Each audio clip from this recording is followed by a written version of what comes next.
আপনার বাচ্চার মোবাইল দেখার নেশাটাকে দিন দিন বেড়েই যাচ্ছে। চলুন জেনে নেই বাচ্চার মোবাইলের প্রতি এত বেশি আসক্ত হওয়ার পিছনে কয়েকটি সাধারণ কারণ।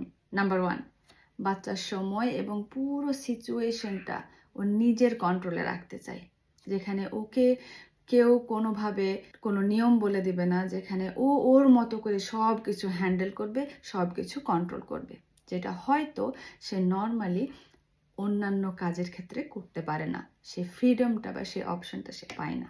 নাম্বার 2, বাচ্চার ভিতরের কোনো ইমোশনাল ডিসকমফোর্ট থাকলে বা অস্বস্তি থাকলে, সেটা হতে পারে একাকিত্ব, সেটা হতে পারে এংজাইটি, কোনো কারণ নিয়ে ডিস্ট্রেসড, কোনো ডিসঅ্যাগ্রিমেন্ট, কারোর সাথে মতামতের অমিল, স্যাডনেস, এ ধরনের যে কোনো ফিলিংস সেটা অ্যাপ্রোপ্রিয়েটলি হ্যান্ডেল না করতে পারার কারণে সে তখন মোবাইলটা ইউজ করছে এই সব ধরনের ফিলিংসটার সাথে ডিল না করে এগুলোর থেকে দূরে সরে থাকার।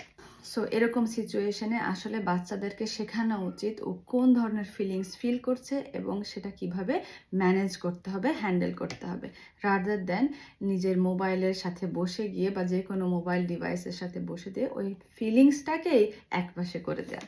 নাম্বার 3, বাচ্চা খুব সহজেই, খুব ইজিলি ফাস্ট এবং কন্টিনিউয়াস এন্টারটেনমেন্ট খুঁজতে থাকে, কারণ মোবাইলের জগৎটা এমনভাবে তৈরি করা হয়েছে, এর ভিতরের যে কন্টেন্টগুলি আছে এইটা হচ্ছে আমাদের ব্রেনে খুব সহজেই সে হ্যাপি হরমোনটা রিলিজ করে, যার নাম হচ্ছে ডোপামিন, এবং আমরা খুব অল্পতেই হ্যাপি ফিল করতে থাকি এবং কন্টিনিউয়াসলি ফিল করতে থাকি, যার ফলে মোবাইলের প্রতি আসক্ত হয়ে পড়ার রিস্কটাও অনেক হাই হয়ে যায়।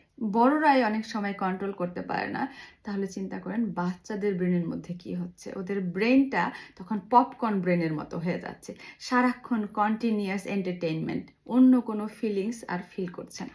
নাম্বার 4, প্রত্যেকটা মোবাইল ডিভাইসই এমনভাবে তৈরি যাতে মানুষ অটোমেটিকলি ওটার প্রতি অ্যাডিকটিভ হয়ে যায়। ইজি এবং হ্যান্ডি ওয়েতে সেটা যে কোনো জায়গায় ক্যারি করা যাচ্ছে, সেখানে গিয়ে যে কোনো সিচুয়েশনে নিজেকে এন্টারটেইন করা যাচ্ছে, যে কোনো ইনফরমেশন খুব ইজিলি মোবাইল থেকে বের করা যাচ্ছে।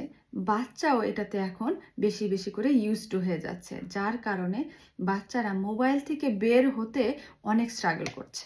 বাচ্চা যখন খুব ইজিলি, সহজেই এত হ্যান্ডি এই ইনফরমেশনগুলো পেয়ে যাচ্ছে, তখন বাচ্চা অটোমেটিকলি নিজেকে আউটার রিয়েল ওয়ার্ল্ড থেকে নিজেকে দূরে সরিয়ে দিচ্ছে। সো এরকম সিচুয়েশন অ্যাভয়েড করতে হলে প্রথম থেকেই আমাদের বাচ্চাকে অল্প অল্প করে নিজেদের সময় দিতে হবে, অন্যান্য অ্যাক্টিভিটিতে এঙ্গেজ